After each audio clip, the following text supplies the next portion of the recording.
Dans cette vidéo, on va parler de tes documents médicaux. Tout d'abord, je vais t'expliquer pourquoi il est très utile de toujours en conserver une copie. Ensuite, comment les récupérer facilement. Et enfin, comment les classer.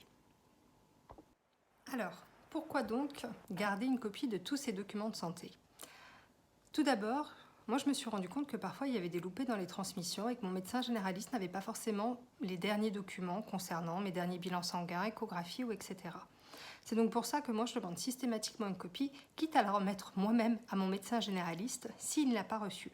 Ça me permet d'être bien sûr qu'il y ait un dossier complet à son cabinet. Ensuite, j'ai vraiment envie de vous encourager en fait à prendre votre santé en main. C'est la vôtre, elle vous appartient, donc c'est normal de bien la connaître et de savoir exactement où vous en êtes.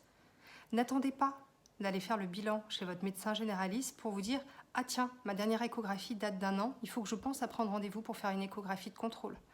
Ah tiens, dans mon dernier bilan sanguin, les transaminases hépatiques étaient un peu perturbées, je pense qu'il faut vraiment que j'aille rapidement voir mon médecin pour savoir ce qu'il en est. Ah tiens, dernier bilan sanguin, j'étais en carence en vitamine D, je me suis supplémentée, ça serait peut-être le moment quand même de faire un petit bilan pour voir où j'en suis. » N'attendez pas. Moi, je crois vraiment au travail en binôme entre le patient et son médecin. Vous ne serez pas trop de deux à avoir un regard sur votre santé pour être sûr de ne passer à côté de rien. On est d'accord, hein, ça reste le médecin qui est maître de tout, mais vous, en tant que patient, vous avez un rôle à jouer. Et ça, j'espère que vous allez le saisir, ce rôle. Et puis, bon, si vous n'avez pas envie, parce que ça vous gonfle d'avoir tous ces papiers chez vous, dites-vous une chose. En mesurant exactement où vous en êtes dans le stade de votre maladie, il vous sera plus facile de voir votre évolution, de voir votre progression. Et ça, je vous garantis qu'il n'y a rien de plus motivant que de voir un bilan sanguin qui s'améliore dans un premier temps. Ça va vous donner la hargne pour continuer sur ce chemin-là. Alors, comment les récupérer facilement, ces documents-là? Soit en les demandant directement au praticien qui vous pratique, qui vous fait passer un examen là, soit en prenant régulièrement rendez-vous chez le médecin généraliste. Moi, ça m'arrivait souvent de prendre rendez-vous, ne serait-ce que pour avoir une copie des documents pour pouvoir les ajouter à mon dossier. Et puis c'était bien des fois aussi de relire des comptes rendus de rendez-vous médicaux après, parce que sur le coup, des fois, bon, on est un petit peu sous le choc de la nouvelle et tout, on ne comprend pas tout. C'est bien de pouvoir s'y replonger à tête reposée un peu plus loin. Bon, maintenant, il y a quand même quelque chose de très simple qui existe et qui va vraiment vous faciliter la tâche, c'est l'espace santé. Je vous montre à quoi ça ressemble. Vous allez donc sur Internet et vous allez taper « Mon espace santé » sur votre moteur de recherche. Si jamais vous avez reçu des SMS ou des mails avec un lien, vous ne cliquez pas dessus. C'est vous qui allez chercher le lien pour être sûr de ne pas tomber sur une tentative d'arnaque. Alors, moi j'ai ce visuel-là parce que j'ai déjà créé un compte. Vous, il faudra d'abord créer votre compte personnel.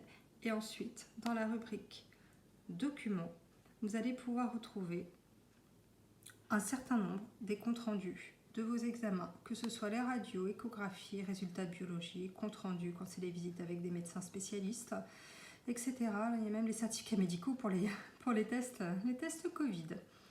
Donc voilà, alors certes, c'est pas parfait, tous les résultats d'examen ne vont pas se retrouver automatiquement télétransversés sur l'application, mais en tout cas, ça vous permet d'en avoir un certain nombre.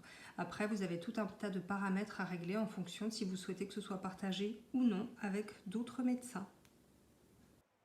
Ensuite, c'est à vous de voir comment vous souhaitez stocker ces documents, soit sous forme numérique sur votre ordinateur ou sur une clé USB que vous pouvez garder sur vous en cas de besoin, soit sous format papier. Donc moi, c'est cette option que j'ai choisie. J'ai tout en format papier et je vous montre comment j'ai classé tout ça.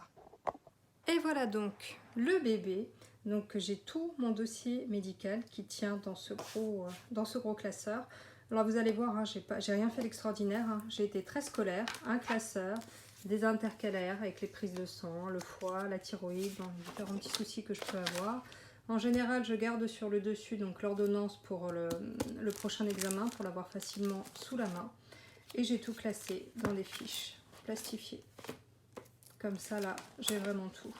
Au début, même, ce que je faisais, c'est que je passais en fluo les éléments importants. Donc, par exemple, ici, la date de l'examen. Et si éventuellement, il y avait des petites choses voilà, qui n'étaient pas dans les normes, je le passais aussi en fluo pour qu'on puisse le voir facilement. Là, c'est les bilans sanguins. Et là, pour le foie, j'ai les différentes échographies. On peut voir que la dernière, 2022, j'ai souligné pour être sûr qu'on ne le passe pas à côté. Non stéatosique, mais non, il n'y a pas de souci, ça on le voit bien. Et donc voilà, ainsi pour tous les domaines de santé.